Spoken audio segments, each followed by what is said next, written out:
Students, relation जो chapter है आपको 11 में भी पढ़ना है और 12 में भी पढ़ना है। तो एक बार इस वीडियो को देखने से पहले 11th क्लास में आप जो भी रिलेशन के बारे में पढ़े होंगे, रिलेशन और फंक्शन के बारे में, आप उसे जरूर रिवाइज कर लेंगे ताकि 12th में जो पढ़ाया जाएगा आपको समझने में थोड़ा आसानी होगी। ऐसे मेन चीज हम लोग थोड़ा डिस्कस कर देंगे।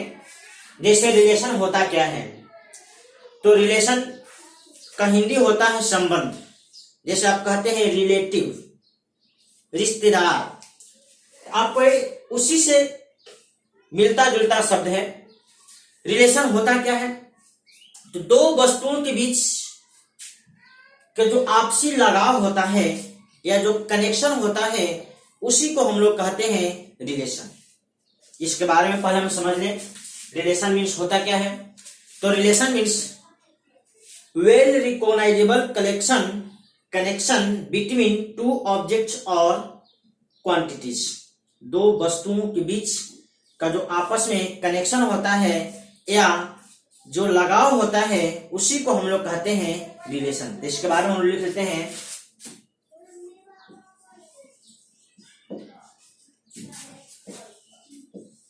रिलेशन मीन्स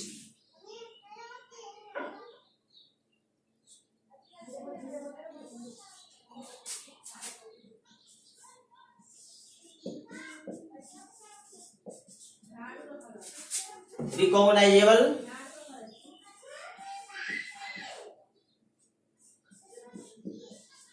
कनेक्शन और लिंक बिटवीन टू ऑब्जेक्ट्स और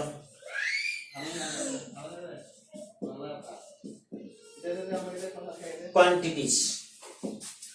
दो वस्तुओं के बीच रिकॉग्नाइजेबल कनेक्शन या लिंक को हम लोग रिलेशन समझते हैं।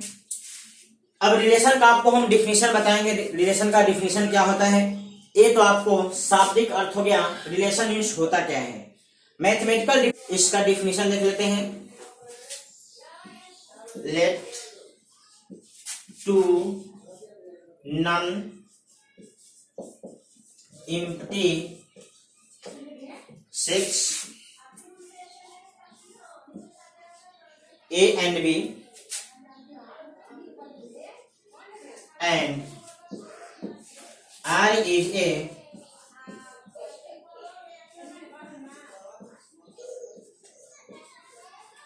a phenomenon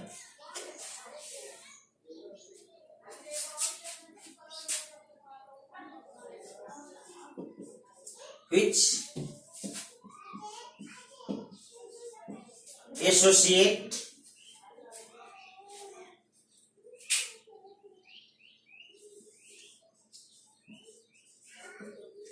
elements of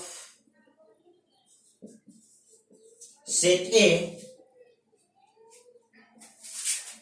with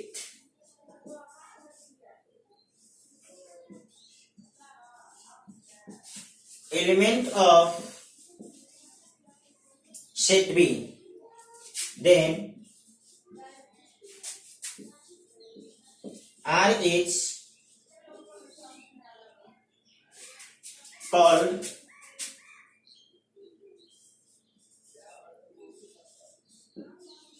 relation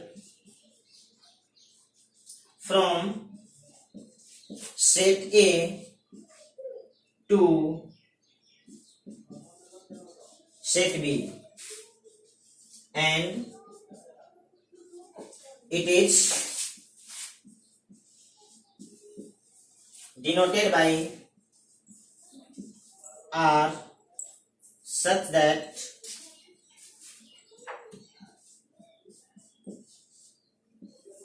A to B। ये आपको मैथमेटिकल डिफिनेशन इसको समझ लीजिए। Let two non empty set A and B. A और बी आपका कोई नॉन एम्प्टी सेट है। नॉन एम्प्टी कहने मतलब उसमें कुछ ना कुछ एलिमेंट होना चाहिए। And R is a phenomenon, R एक कोई अभिक्रिया है, कोई एक घटना है, which associate element of set A, जो कि सेट ए के सदस्यों को सेट बी के सदस्यों के साथ जोड़ने का काम करता है। आर जो है सेट ए के सदस्यों को सेट बी के सदस्यों के साथ जोड़ने का काम करता है, तो जोड़ने का काम आर कर रहा है, इसलिए आर को हम लोग सेट ए से सेट बी के लिए संबंध कहते हैं। ये आपका हुआ मैथमेटिकल डेफिनेशन। इसके कुछ हम लोग एग्जाम्पल देखते हैं। फर्स्ट ऑफ ऑल आप इसको नोट कर लीजिए। एग्जाम्पल, सेट ए में आपका है all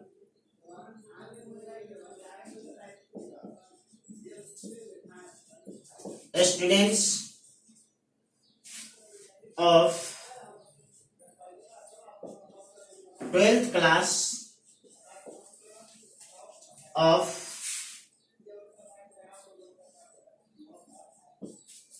RMC means Ramanujan math centre.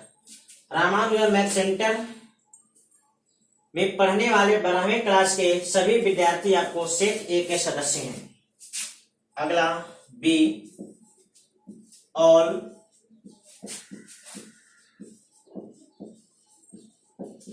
students of 11th class of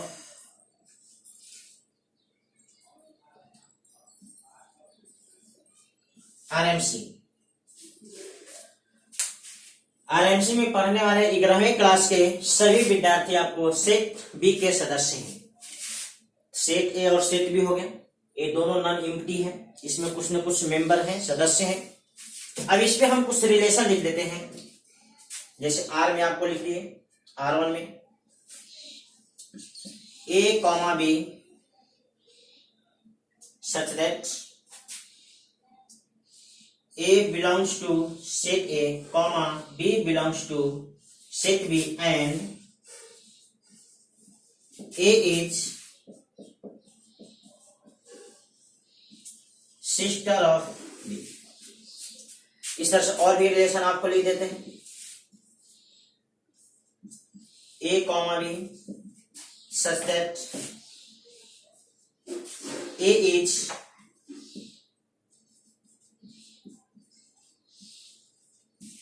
brother of B comma A belongs to set A और B belongs to set B. इस तरह से और भी रिलेशन हो सकता है।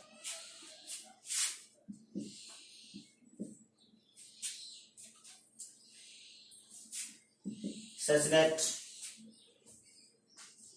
A is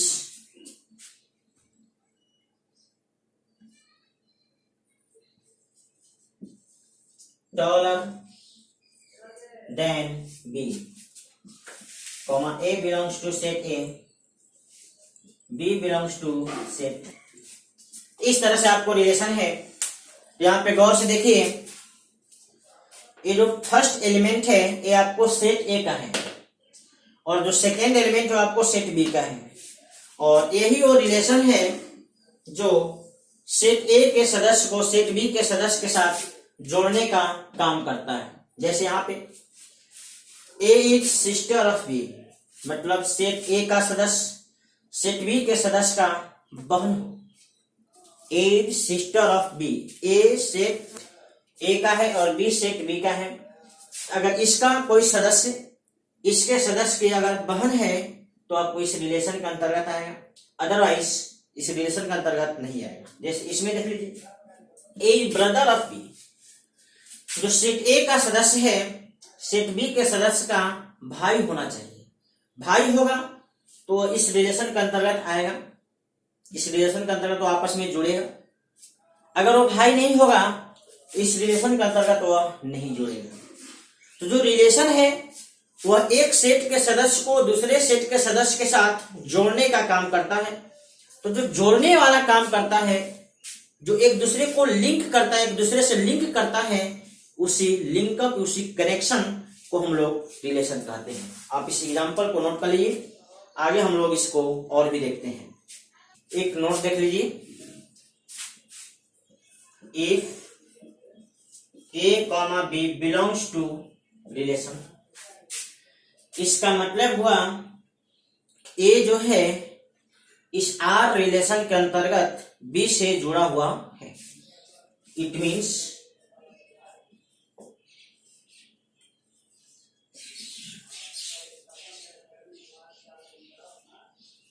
A is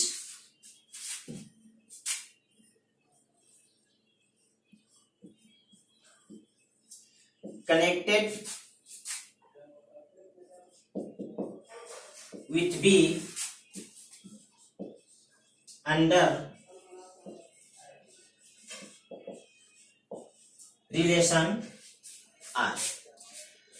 a जो है बी से जुड़ा हुआ है रिलेशन आर के अंतर्गत, एंड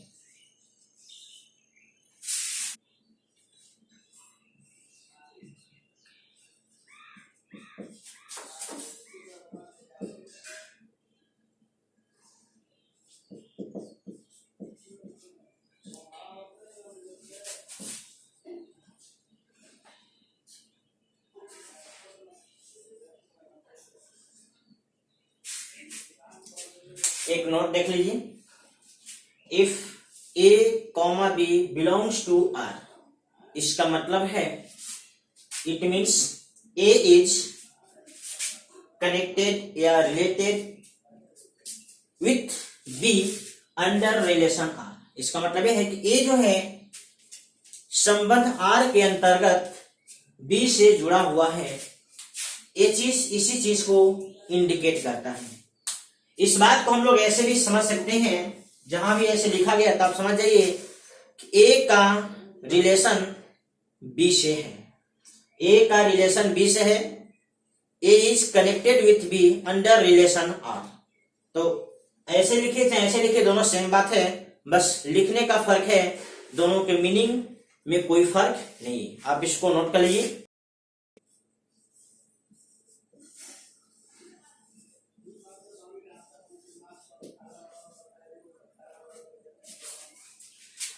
टाइप ऑफ रिलेशन, संबंध के प्रकार, आपको हम शुरू में भी बता चुके हैं कि रिलेशन जो चैप्टर है आपको 11th में भी है और 12th में भी है, इसलिए 12th वाले इस वीडियो को देखने से पहले आप 11th के एक एक चीज को रिवाइज कर लेंगे, तो 12th वाले बात को समझना बिल्कुल आसान हो जाएगा, कहीं आपको कोई परेशानी नहीं होगा। तो हम लोग अभी डिस्कस करेंगे टाइप ऑफ रिलेशन। आपको ये चीज 11th में ही पढ़ाए हैं, लेकिन हर 11th का चीज आपको 12th में डिस्कस नहीं किया जा सकता, एक्सेस आपको बहुत ज्यादा टाइम लग जाएगा। तो आप देख लीजिए टाइप ऑफ रिलेशन में क्या क्या है। तो पहला है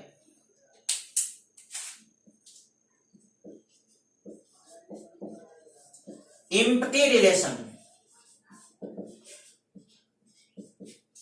एम्प्टी रिलेशन मतलब रिक्त संबंध, वैसा संबंध जिस संबंध के अंतर्गत कोई भी सदस्य किसी सदस्य से कनेक्ट न हो पाए, यानी खाली रह जाए, मतलब जब किसी का किसी के साथ कनेक्शन न हो, संबंध न बने, पेयर न बने, तो ऐसे संबंध को हम लोग कहते हैं रिक्त संबंध। जैसे लिखते हैं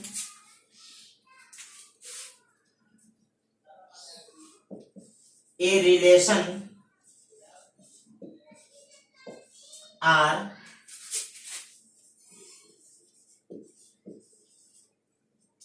defined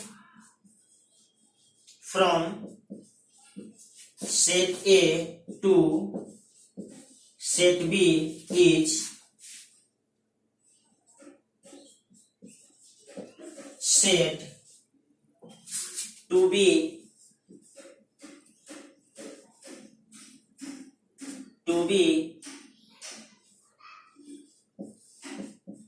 empty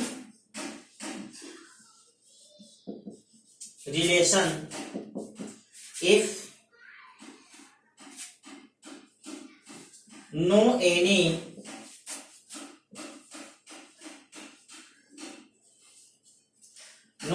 element of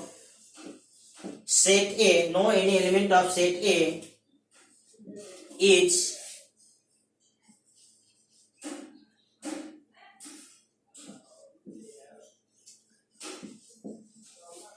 connected with any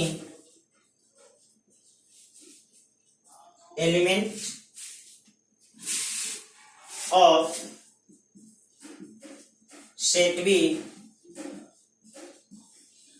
under relation R. इस बात को समझ लीजिए, बहुत ही सिंपल सा चीज है। रिलेशन आर के अंतर्गत सेट ए का कोई भी सदस्य सेट बी के किसी सदस्य से कनेक्ट न हो, न जुड़ पाए, तो ऐसे संबंध को हम लोग कहते हैं एम्प्टी रिलेशन, यानी रिक्त संबंध। आपका एग्जाम्पल क्लियर है, अरे डिफिनेशन क्लियर है। अब इस पे आपको हम एक एग्जाम्पल दे देते हैं इस चीज को एकदम स्पष्ट होने के लिए। जैसे एक एग्जाम्पल देख लीजिए, सेट ए में all boys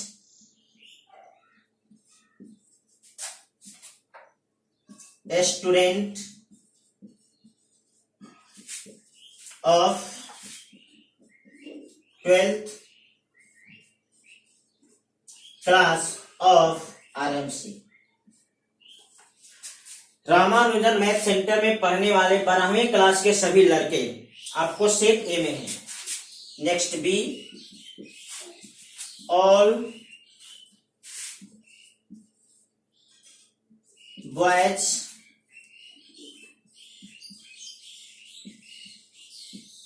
students of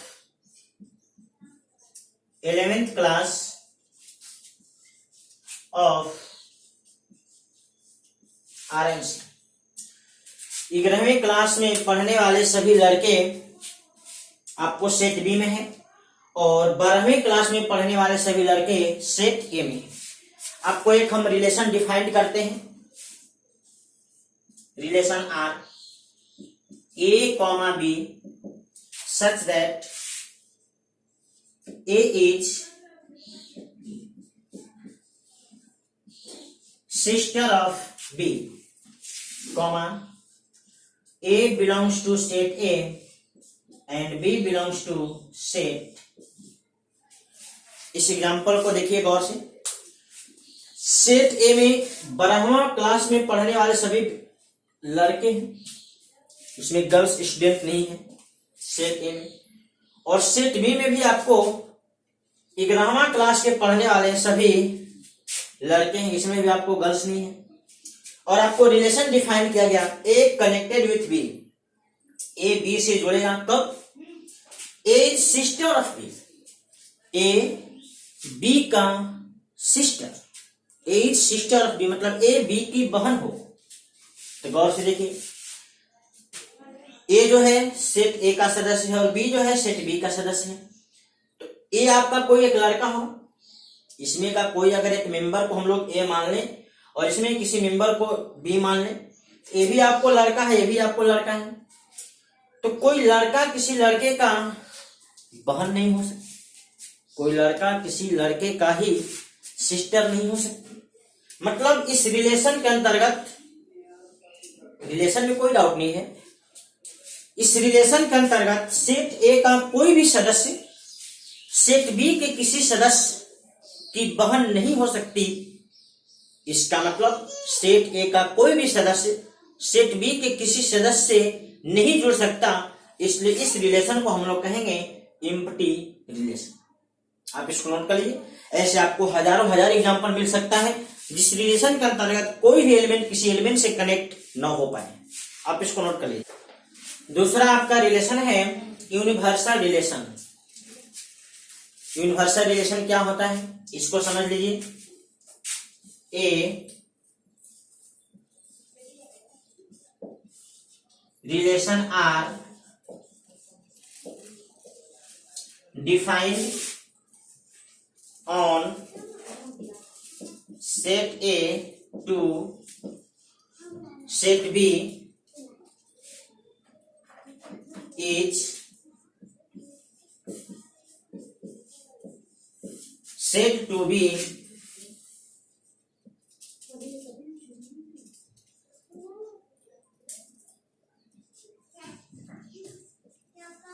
universal relation if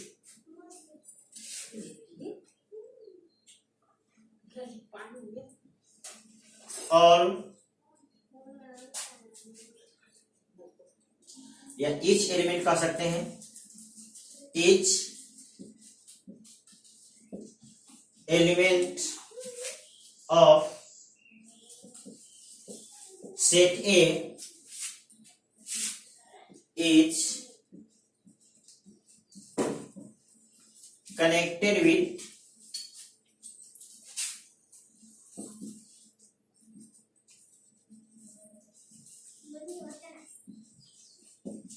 element of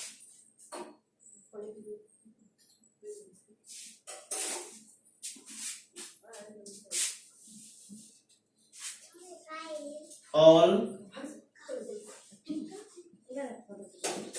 elements of set B under relation R। इस बात को समझ लीजिए, किसी एक रिलेशन को जो सेट ए से सेट बी पर डिफाइंड है उसे हम लोग यूनिवर्सल रिलेशन कह सकते हैं यदि each element of set A का प्रत्येक सदस्य सेट बी के सभी सदस्यों से कनेक्टेड हो। रिलेशन आर के अंतर्गत, रिलेशन आर के अंतर्गत सेट ए का प्रत्येक सदस्य सेट बी के सभी सदस्यों से कनेक्टेड होता है या जुड़ता है, तो वैसे रिलेशन को हम लोग कहते हैं यूनिवर्सल रिलेशन। इस बात को समझने के लिए एक एग्जांपल देख लेते हैं। एग्जांपल में यहां हम सेट ए में लिख देते हैं और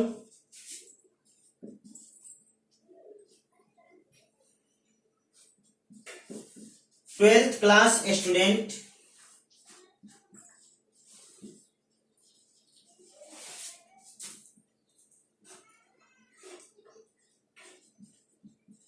ऑफ आरएमसी, आरएमसी के सभी 12वें क्लास के लड़के, और बी में all 11th student of RMC, RMC में पढ़ने वाले सभी 11वीं क्लास के स्टूडेंट, और एक रिलेशन लिख देते हैं A, B such that A belongs to set A or B belongs to set B and A and B both are students. A और बी एक दूसरे से जुड़ सकता है, कनेक्शन रख सकता है, लगाव रख सकता है यदि ये दोनों स्टूडेंट हों। ए बी से तभी जुड़ेगा जब ये दोनों स्टूडेंट हों। तो गौर से देखिए, ए जो है सेट ए का सदस्य, ए भी आपका स्टूडेंट है, तो इसके किसी मेंबर को हम लोग सेट ए समझ लें, यानी ए मान लें, और सेट बी के किसी सदस्य को हम लोग बी से अगर डिनोट करें तो ये दोनों स्टूडेंट ही हुए। तो A and B both are student, ये दोनों स्टूडेंट हुए, इसलिए इसके प्रत्येक सदस्य के साथ आपका कनेक्शन होगा। तो इस प्रकार के जो संबंध होते हैं, जो कनेक्शन होते हैं, तो वैसे कनेक्शन या संबंध को हम लोग कहते हैं यूनिवर्सल रिलेशन। आप इसको नोट कर लीजिए, ये आपका दूसरा टाइप है। ये भी आपको हम 11th में डिस्कस किए हुए हैं। आप इसको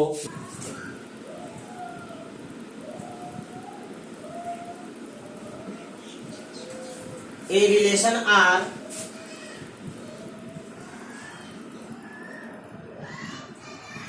defined on set A is said to be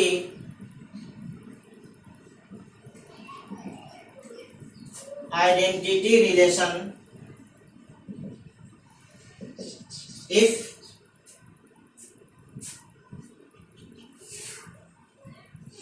each element of set A is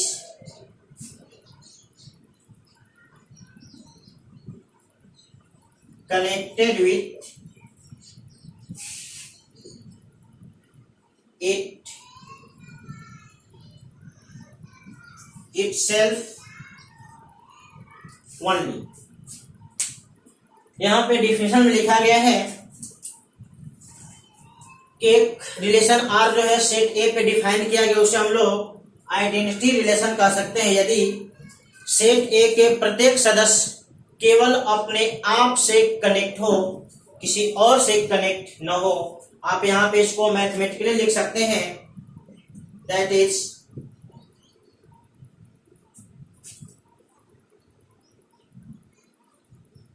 only A comma A belongs to relation for all A belongs to set A। Set A के सभी सदस्य के लिए A कॉमा A का pair होना चाहिए, केवल A comma A का पेयर होना चाहिए। ये आपका मैथमेटिकल डिफिनीशन है। आप इस पे एग्जांपल देख लीजिए। एक सेट लिखा गया 1 2 3, इसमें आपको रिलेशन लिखे हैं 1 1 2 2 3 3। दूसरा आपका रिलेशन है 1 1 2 2 3 3,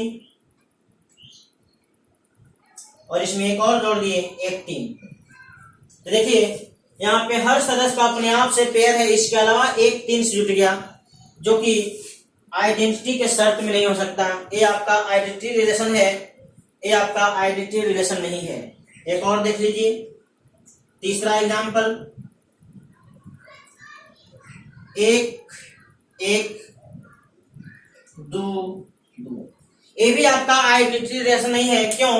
क्योंकि इसमें 1 1 से जुटा, 2 2 से जुटा, लेकिन 3 3 से नहीं जुटा। यहाँ पे प्रत्येक सदस्य का अपने आप से पेयर होना चाहिए। इसमें से अगर एक भी सदस्य का पेयर अपने आप से छूट जाता है तो आपका आइडेंटिटी रिलेशन नहीं होगा। आप इसे नोट कर लीजिए। अभी तक जो आपको हम टाइप ऑफ रिलेशन पढ़ाए, ये सभी आपको 11th क्लास में था। एक बार उसको डिस्कस कर दिए ताकि आपका जो दिमाग है रिलेशन टॉपिक पे आ जाए। अब आपको जो 12th क्लास के जो रिलेशन है हम उसे डिस्कस कर रहे हैं। इसको लिख लीजिए, a special type of relation.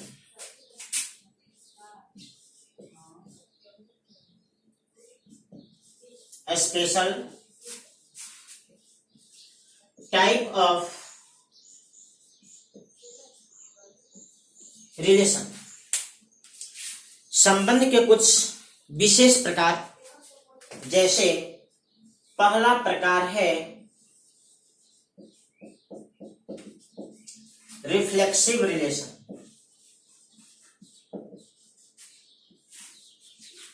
Reflexive relation क्या होता है, इसको समझ लेते हैं।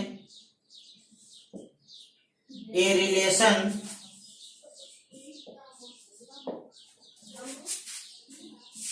Are defined on set A is said to be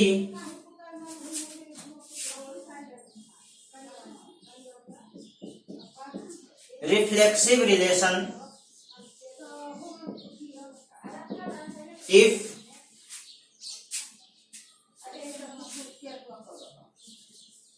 each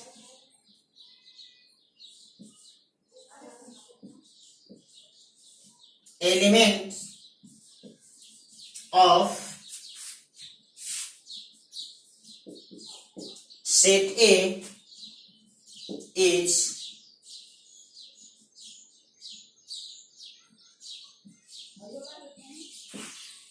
connected with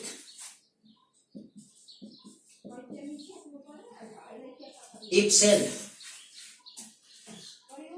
set A के प्रत्येक सदस्य अपने आप से जुड़ा हो वैसा relation itself under relation R. संबंध आर के अंतर्गत सेट ए का प्रत्येक सदस्य अपने आप से जुड़ता हो तो ऐसे संबंध को हम लोग कहते हैं रिफ्लेक्सिव रिलेशन। आप इसे ऐसे भी लिख सकते हैं मैथमेटिक्स के भाषा में, that is R is equal to A comma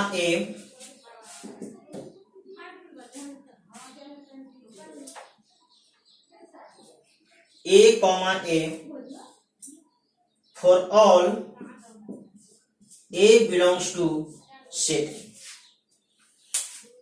A comma A for all A belongs to set A. Set A के प्रत्येक सदस्य अपने आप से जुड़ता हो जिस रिलेशन के अंतर्गत, उस रिलेशन को हम लोग कह सकते हैं रिफ्लेक्सिव रिलेशन। आप इसको नोट कर लीजिए। इस पे हम लोग एग्जांपल देख लेते हैं।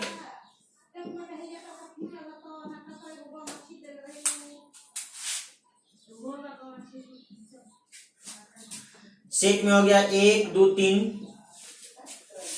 और इसमें रिलेशन लिख लेते हैं R1 में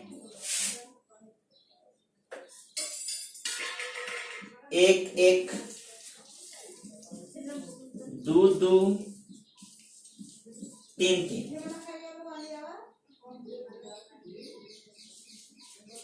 कॉमा R2 में 1 1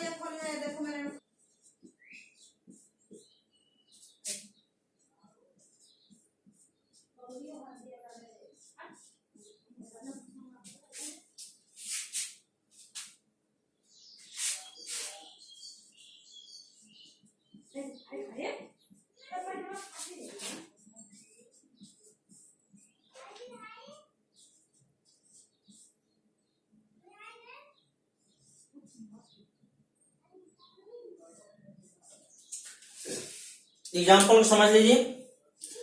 एक सेट है जिस सेट में आपको एलिमेंट है 1 2 3, इस पे आपको हम 3 4 रिलेशन डिफाइन कर दी। उसमें आपको पहचानना है कौन सा रिलेशन इस कंडीशन के अंतर्गत है, यानी किस रिलेशन में सेट ए के प्रत्येक सदस्य अपने आप से जुड़ा हुआ है। जैसे हम पहला रिलेशन को देखते हैं, 1 1 से जुड़ा, 2 2 से जुड़ा, 3 3 से जुड़ा। सेट ए में 3 सदस्य और तीनों अपने आप से जुड़ा हुआ है, इसलिए जो रिलेशन है आपका रिफ्लेक्सिव है। नंबर 2, 1 1 से जुटा, 2 2 से जुटा, 3 3 से जुटा, 1 2 से जुटा, 2 3 से जुटा। हमें क्या एक्स्ट्रा है उससे कोई मतलब नहीं, लेकिन जो हमें जरूरत है वो होना चाहिए। जैसे सेट ए के 3 सदस्य है, तीनों अपने आप से जुड़ा हुआ है, इसके अलावा कुछ और भी सदस्य किसी और से जुड़े हुए हैं, यानी कुछ एक्स्ट्रा इसमें पेयर है, उससे हमें कोई फर्क नहीं पड़ता।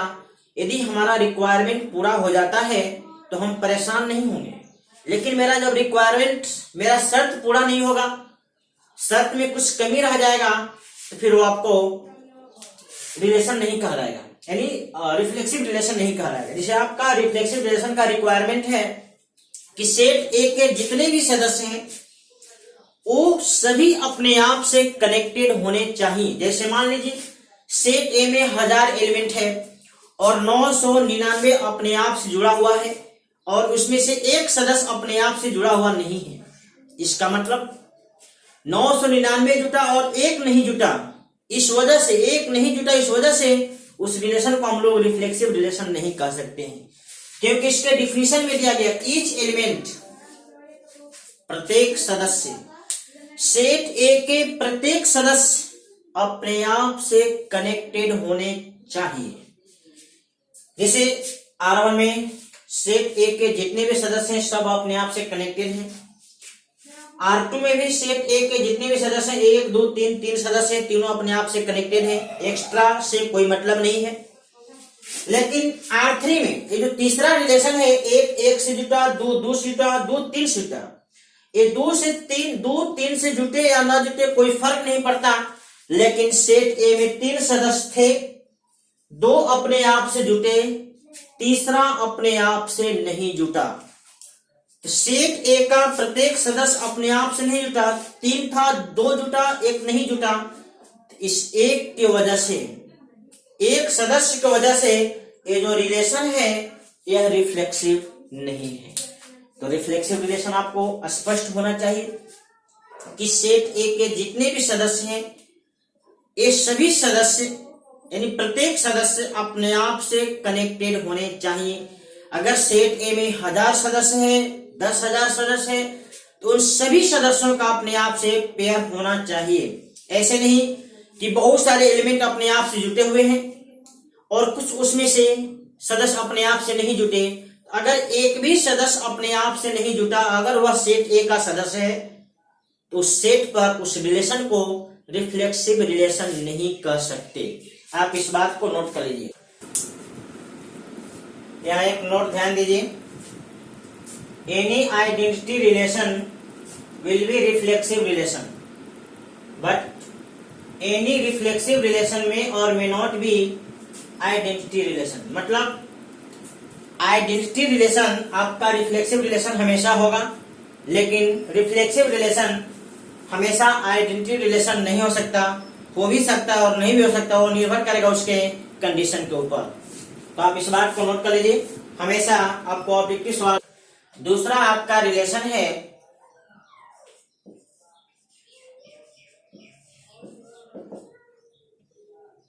Symmetric relation.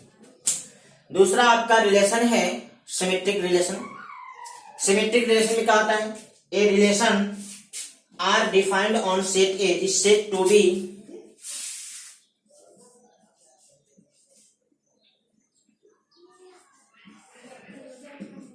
Symmetric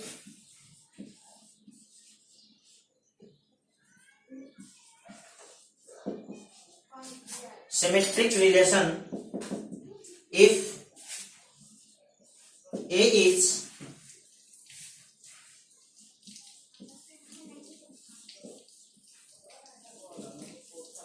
connected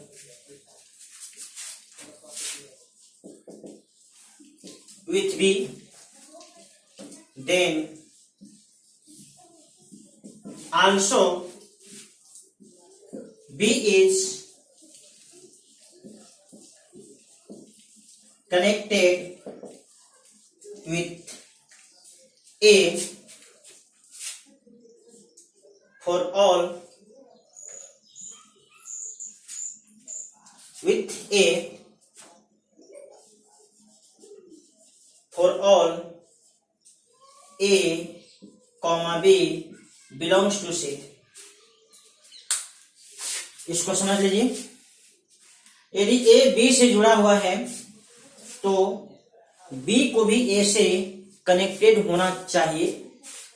for all A और B जो है सेट A के सदस्य हैं, तो A और B सेट A के ऐसे सभी जगह होना चाहिए। ऐसा नहीं कि कुछ A B से जुड़े और कुछ भी B A से ना जुड़े।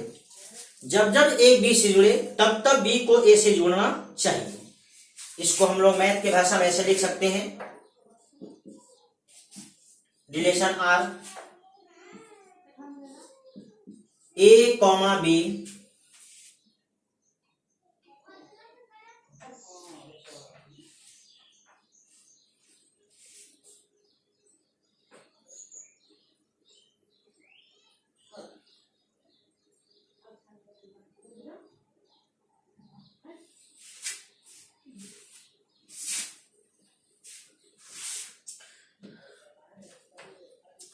इसको मैथ की भाषा में लिख सकते हैं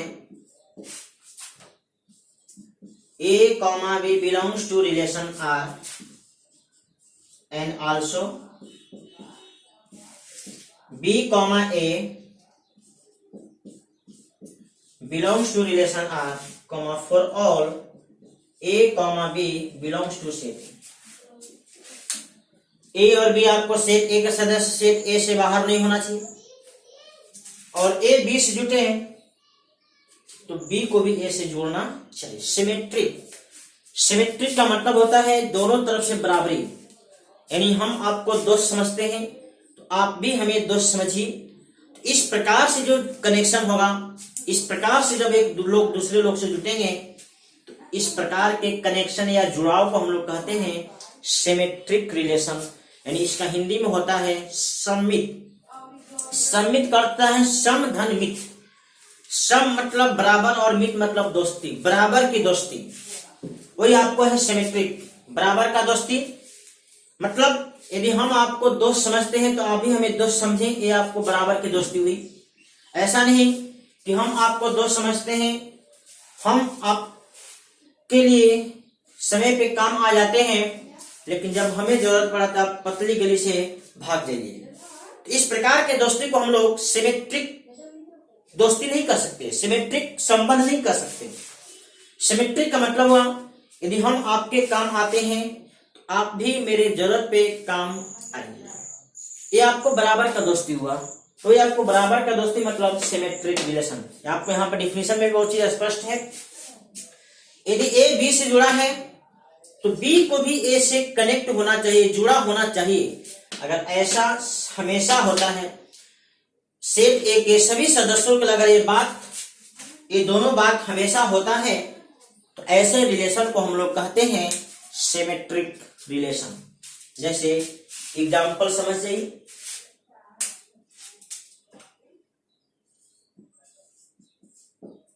सेट ए में 1 2 3 सदस्य हैं। हम कुछ रिलेशन लिख देते हैं R1, 1 2 से जुटा, 2 1 से जुटा। R2 1 2 से जुटा, 2 1 से जुटा, 2 3 से जुटा, 3 2 से जुटा।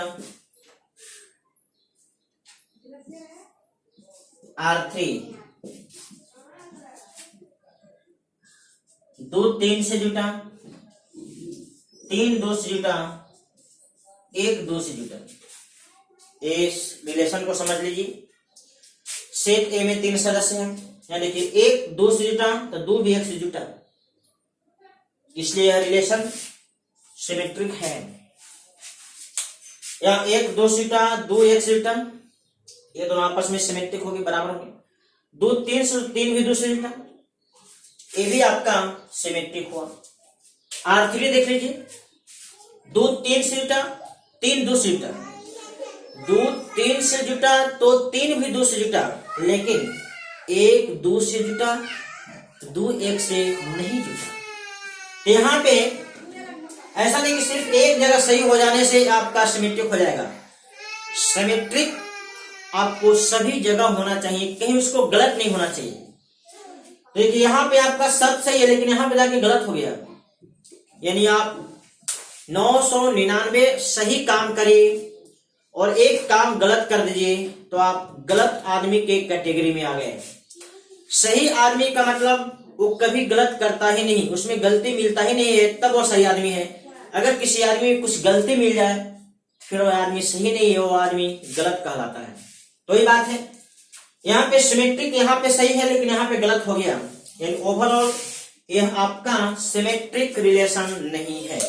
तो सिमेट्रिक रिलेशन का मतलब हुआ कि ए बी से जुटे और बी ए से जुटे, यह बात हमेशा सही होना चाहिए। ऐसा नहीं कि यह बात 999 बार सही हो और एक बार जाके गलत हो जाए। अगर एक बार भी जाके गलत हो जाए, अगर उसका एक गलती भी मिल जाए तो फिर उसे गलत कहने में कोई संकोच नहीं होना चाहिए। यहाँ पे देखिए एक कंडीशन यहाँ पे सही है लेकिन यहाँ पे जाके गलत हो गया, इसलिए रिलेशन सिमेट्रिक के कंडीशन को सेटिस्फाई हमेशा नहीं कर रहा है, हमेशा नहीं कर रहा है, इसलिए हम लोग कहेंगे यह रिलेशन सिमेट्रिक नहीं है। आप इसको नोट कर लीजिए।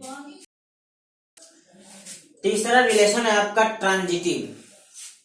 तो ट्रांजिटिव रिलेशन देख लीजिए क्या होता है। तीसरा रिलेशन है आपका ट्रांजिटिव, इसको देख लीजिए क्या होता है। A relation R defined on set A is said to be transitive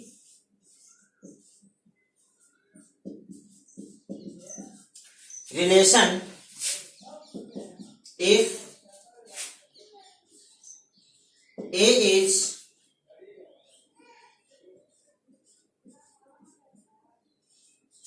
connected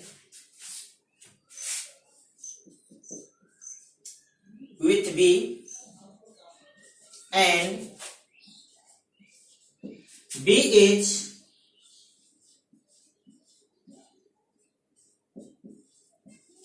connected with C, then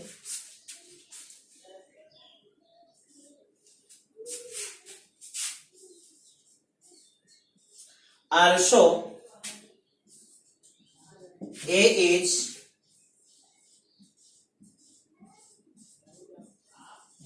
connected with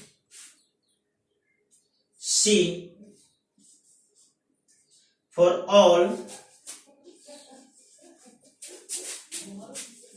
A, B,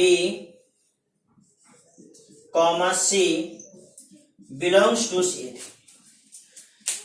set A के आपके तीनों सदस्य हैं और इसमें शर्त क्या है कि अगर ए बी से जुटा है और बी सी से जुटा है, ए बी से जुटा है और बी सी से जुटा है, तो ए को सी से जुड़ा होना चाहिए।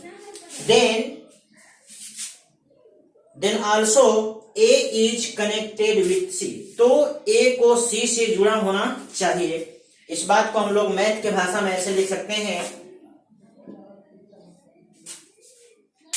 That is if A, B belongs to R and B, C belongs to R, then A, C belongs to R। Comma देकर for all A, B, C ये तीनों बिलोंग्स टू सेट ए होना चाहिए। यानी जो हम लोग लैंग्वेज बात को उसको आपको मैथ की भाषा में बात कर लिए। यहाँ पे बस शर्त को ये समझना है और सबसे परेशान करने वाला रिलेशन यही है। इसी रिलेशन में मैक्सिमम लोग कंफ्यूज करते हैं और सवाल गलत करके चले जाते हैं। ट्रांजिटिव को समझिए क्या होता है। यदि ए बी से जुड़ा है और बी सी से जुड़ा है, ए बी से जुड़ा है और बी सी से जुड़ा है, तब ए को सी से जुड़ा होना चाहिए। इसमें शर्त है, ए सी से कब जुड़ा होना चाहिए? जब ए बी से जुटे और बी सी से जुटे तो ए को सी से जुड़ा होना चाहिए। अगर ऐसा होता है, इस प्रकार के रिलेशन को हम लोग कहते हैं ट्रांजिटिव रिलेशन। आप इसको नोट करिए। इस पे आपको एग्जाम्पल लिखे गए हैं। ये आपको 1 2 3 इसमें सदस्य हैं। आपको लिखा गया 1 2 से जुटा, 2 3 से जुटा, 1 3 से जुटा, मतलब 1 2 से और 2 3 से जुटा हुआ है। 1 2 से और 2 3 से जुटा हुआ है, 1 3 का पेयर होना चाहिए, जो कि है, इसलिए यह आपका ट्रांजिटिव है। आप यहां से भी समझ सकते हैं। 2 3 से जुटा, 3 किसी और से नहीं जुटा है, 3 किसी और से नहीं जुटा है, इसलिए 2 का कनेक्शन 3 किसी और से जुटा तो उसके साथ देखते हैं, लेकिन 3 किसी और से जुटा ही नहीं, इसलिए 2 का कनेक्शन किसी और से देखने का जरूरत नहीं। यहाँ पे 1 3 से जुटा, 3 किसी और से जुटा हुआ नहीं है। अगर 3 किसी और से जुटा होता तो हम लोग उसके साथ 3 जिसके साथ जुड़ता उसका कनेक्शन ए के साथ देखते, लेकिन यहां देखने की जरूरत नहीं है। क्यों? क्योंकि 3 किसी और से जुटा हुआ नहीं है। यहाँ पे शर्त में है ए बी से जुटा और बी ए सी से जुटा, ए बी से कनेक्टेड है और बी सी से कनेक्टेड है तो ए का कनेक्शन सी से होना चाहिए। जैसे यहाँ पे एक 3 से कनेक्टेड है, 3 किसी और से कनेक्टेड नहीं है, इसलिए एक का कनेक्शन 3 जिसके साथ कनेक्ट होता उसके साथ होना चाहिए, लेकिन 3 किसी के साथ कनेक्ट हुआ ही नहीं है, इसलिए यह शर्त गलत नहीं हुआ। तो आपका ये R1 हो गया, R1 आपका ट्रांजिटिव हो गया। इसमें देख लीजिए एक एक से जुटा, दूसरा और पहला दोनों एक ही सदस्य है, इसलिए अपने आप में ए बी सी ये सब है। जैसे आप यहां पर चेक कर लीजिए ए बी सी एक एक से जुटा तो बी एक है, तो पुनः आप इसको भी समझ सकते हैं। तो फिर एक एक से जुटा यानी यही पेयर ए बी है और बी सी भी है और यही आपका ए सी भी हो जाएगा। तो इसमें ए बी बी सी ए सी सब शामिल हो गया। एक एक आप ए बी समझ लीजिए, बी सी समझ लीजिए और फिर ए सी समझ लीजिए। तो आपको तीनों को इंडिकेट कर दिया, इसलिए इसके द्वारा कोई गलत होने की संभावना नहीं है। अब इसमें ये 2 3 से जुटा तो 3 1 से जुटा है, इसलिए 2 और 1 का कनेक्शन होना चाहिए जो कि है, इसलिए आपका ट्रांजिटिव है। यहां जाइए एक एक, ये जो एक एक से जुटा है इसमें तीनों शर्त आ गया, ए बी भी आ गया, बी सी भी आ गया और ए सी भी आ गया। ठीक है, उसी तरह से 2 2 से जुटा, इसमें भी आपको ए बी भी है, बी सी भी है और ए सी भी है। ए बी बी सी और ए सी तीनों ए पेयर आपको तीनों पेयर को डिनोट कर दिया, इसलिए ए भी आपको गलत नहीं है, ए यहां से भी गलत नहीं है, इसलिए ए भी आपका ट्रांजिटिव है। यहां आ जाइए 2 3 से जुटा 3 1 से जुटा तो 2 1 से जुड़ा होना चाहिए जो कि है। अब यहां आ जाइए 1 3 से जुटा, 1 3 से जुटा। अब यहां देखिए कि 3 किसी और से जुटा है कि नहीं, तो 3 1 से जुटा हुआ है, 1 3 से जुटा मतलब ए आपका ए है, ए आपका बी है, ए बी से जुटा। यहां देखिए बी सी से जुटा, ए बी से जुटा तो बी का मान 3 हो गया, तो 3 1 से जुटा हुआ है, इसलिए अब आपको ए को सी से कनेक्ट होना चाहिए, मतलब इसमें आपको जरूरत है 1 1 का, ए सी का कनेक्शन होना चाहिए। ए बी से जुटा, ए बी से जुटा और बी सी से जुटा, ये दोनों पेयर मिला, ए बी और बी सी का पेयर मिला, तो ए सी का पेयर मिलना चाहिए जो कि इसमें नहीं मिल रहा है, इसलिए यह रिलेशन ट्रांजिटिव नहीं है। यानी कोई रिलेशन ट्रांजिटिव तभी होगा, चाहे सिमेट्रिक तभी होगा, चाहे रिफ्लेक्सिव तभी होगा, जब उसका शर्त हमेशा सही हो।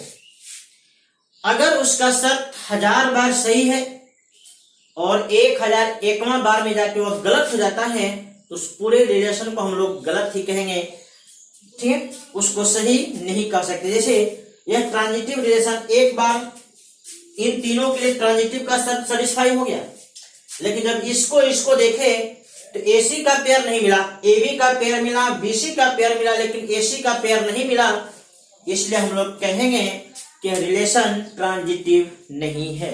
आप इसको ए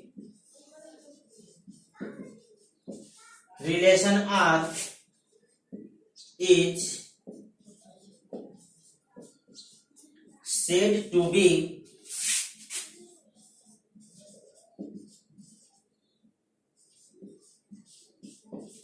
equivalence relation if R is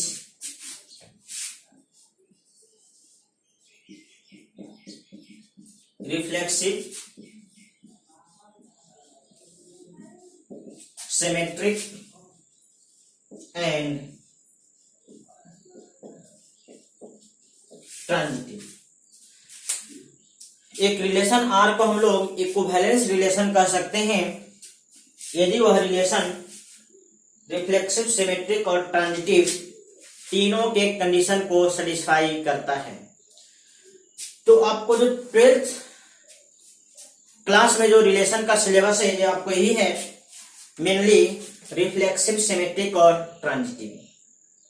private किताब में आपको एक एंटी सिमेट्रिक रिलेशन का भी डिस्कशन कर देता है, हम उसके बारे में भी डिस्कस कर देते हैं। लेकिन मेनली जो सिलेबस अगर देखा जाए तो सिलेबस के नाम पे सिर्फ यही है, रिफ्लेक्सिव, सिमेट्रिक और ट्रांजिटिव। 12th के रिलेशन में आपका ये सिलेबस है, रिफ्लेक्सिव, सिमेट्रिक और ट्रांजिटिव। इसी 3 पे आपका पूरा एक्सरसाइज का सवाल चलेगा, आप इसको नोट कर लीजिए।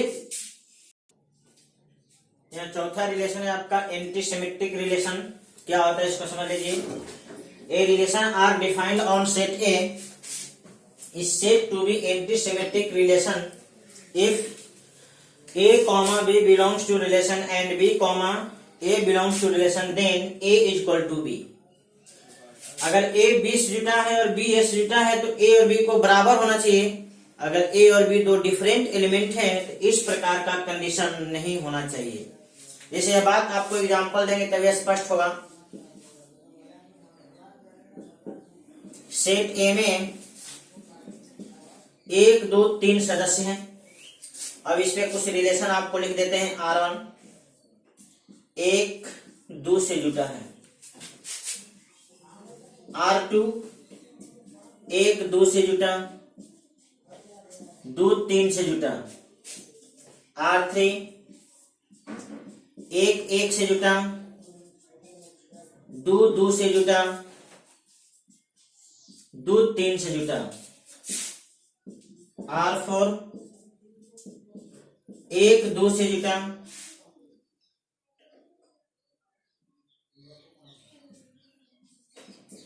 2 1 से जुटा, R5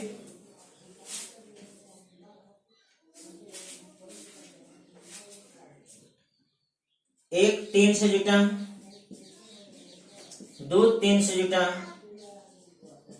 3 2 से जुटी। आप यहां समझ लीजिए, सेट में आपका 1 2 3 सदस्य हैं। रिलेशन देखिए, 1 2 से जुटा, A B से जुटा, B A से नहीं जुटा, ठीक। और A B से कब जुटता, जब A और B इक्वल होता। तो अगर यहाँ पे अगर हम 1 2 से जुटा और 2 1 से जुटा अगर वो दे देते, जैसे यहाँ पे दिया गया, तो ये आपका सिमेट्रिक है लेकिन एंटी सिमेट्रिक नहीं है, क्योंकि A B से जुटा और B A से जुट गया। ऐसा तभी होना चाहिए जब A और B इक्वल होना चाहिए, मतलब A वाला शर्त गलत हो जाएगा। 1 2 से जुटा, 2 1 से जुटा, तो 1 और 2 इक्वल नहीं है, इसलिए आपका एंटी सिमेट्रिक नहीं होगा। एंटी सिमेट्रिक कब इसको माना जाएगा, जब आपको A B से जुटे और B A से जुटे, ऐसा तभी हो जब A और B दोनों इक्वल हो। आप इसको एंटी सिमेट्रिक नहीं कह सकते, और ये आपका एंटी सिमेट्रिक है। आप इसको सिमेट्रिक कह सकते हैं, यह सिमेट्रिक है, यह सिमेट्रिक नहीं है, और यह एंटी सिमेट्रिक है और यह एंटी सिमेट्रिक नहीं है। चलिए इस पे आ जाइए। 1 2 से जुटा, A और B दोनों डिफरेंट एलिमेंट है, तो दूसरा का A से नहीं जुटा। A और B दो डिफरेंट एलिमेंट हो तो A का पेयर अगर B से है तो B का पेयर A से नहीं होना चाहिए। अगर A और B दो डिफरेंट एलिमेंट है, A का पेयर अगर B से है तो B का पेयर A से नहीं होना चाहिए। ऐसा तभी होगा जब दोनों सेम एलिमेंट हो। ये आपका एंटी सिमेट्रिक है लेकिन सिमेट्रिक नहीं है। यहाँ देखिए, 1 1 से जुटा, यही आपका A B और B यही है। A और B इक्वल है यहाँ पे, इसलिए 1 1 1 1 A B B A ये दोनों सेम एलिमेंट है, इसलिए A B और B A दोनों ही है, क्योंकि ये दोनों इक्वल है। यहाँ भी आपका कोई दिक्कत नहीं है, A B और B A भी कह सकते हो क्योंकि दोनों सेम है। यहाँ A B तो B A नहीं है, A B है B A नहीं है। अगर A और B दोनों डिफरेंट एलिमेंट है तो ऐसा नहीं होना चाहिए। A और B दोनों डिफरेंट एलिमेंट है, A B और B A दोनों को पेयर में नहीं, दोनों को रिलेशन में नहीं होना चाहिए। अगर दोनों रिलेशन में हो जाएगा फिर उसको हम लोग एंटी सिमेट्रिक नहीं कह पाएंगे। ए भी आपका एंटी सिमेट्रिक है। चौथा नंबर अभी डिस्कस कर चुके हैं। चौथा वाला आपका एंटी सिमेट्रिक नहीं है, क्योंकि ए बी भी है और बी ए भी, और ए दोनों इक्वल नहीं है।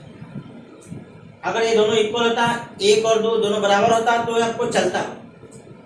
1 2 और 2 1 दोनों पेयर मिला और ए बी इक्वल नहीं है, 1 और 2 इक्वल नहीं है, इसलिए आपको एंटी सिमेट्रिक नहीं कह सकते। यहाँ चलिए 1 3 है, 3 1 नहीं है, यहाँ पे शर्त तो गलत नहीं हो, लेकिन 2 3 है, 3 2 है, यहाँ पे जाके गलत हो, तो ये भी आपका एंटी सिमेट्रिक नहीं होगा। एंटी सिमेट्रिक और सिमेट्रिक में आपको थोड़ा सा ध्यान से देखना होगा। एक और आपको एग्जांपल दे देते हैं, जैसे R6